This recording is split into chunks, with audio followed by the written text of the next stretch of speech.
आप देख रहे हैं मृत्युदंड। मैं अभिसार शर्मा। जी हां, मृत्युदंड के इस खास शो में आपका स्वागत है। और इस मृत्युदंड पर एक दिलचस्प बहस है। बहस इस बात को लेकर नहीं है कि कसाब को मृत्युदंड दिया जाए या नहीं।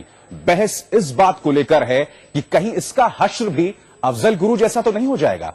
कहीं कसाब की फांसी में देरी के लिए उस वक्त मौजूद सरकार को कोई राजनीतिक वजह तो नहीं मिल जाएगी। और उससे भी खौफनाक बात, क्या कसाब को मौत देने में देरी से कहीं किसी और कांदहार को या IC 814 अपचालन को हम न्योता तो नहीं दे रहे हैं? यही सबके जहन में डर है। बहरहाल आज जस्टिस ML टहलियानी ने अपने फैसले में दो टूक कहा कि कसाब जैसे राक्षस को अगर फांसी नहीं दी गई तो लोगों का न्याय व्यवस्था पर से विश्वास उठ जाएगा।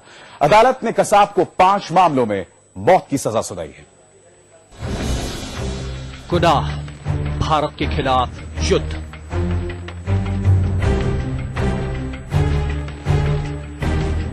सजा फांसी। गुनाह, भारत पर हमले और हत्या की साजिश। सजा फांसी। गुनाह, 166 लोगों की बेरहमी से हत्या।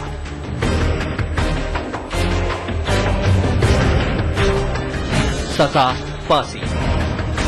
गुनाह, गैर कानूनी गतिविधियों में शरीक। सजा फांसी। 5 काउंट पे फांसी दिया गया है। वेजिंग वॉर अगेंस्ट टेररिज्म पर फांसी दिया गया है। शादी में कॉन्स्पिरेसी के लिए फांसी दिया गया है। मास मर्डर्स के लिए फांसी दी गई है उसे। और सेक्शन 34 और इसके अलावा वेजिंग वॉर अगेंस्ट कंट्री को लेकर के उसे 5 काउंट पर फांसी दिया गया। हिंदुस्तान के सबसे बड़े गुनहगार को इससे कम सजा किसी को मंजूर ही नहीं होती। अगर किसी इंसान को 1 से ज्यादा बार मारा जा सकता तो मुंबई की पीढ़ी शायद कसाब को 100 बार फांसी के फंदे पर लटकते देखना चाहती।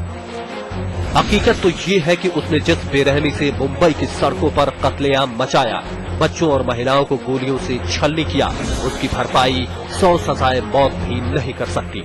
लेकिन विशेष अदालत के फांसी के फैसले ने मुंबई के उन सैकड़ों पीड़ितों के जख्म पर थोड़ा मरहम जरूर रखा होगा, जिन्होंने कसाब नाम के शैतान के हाथों अपने अपनों को हमेशा के लिए खो दिया।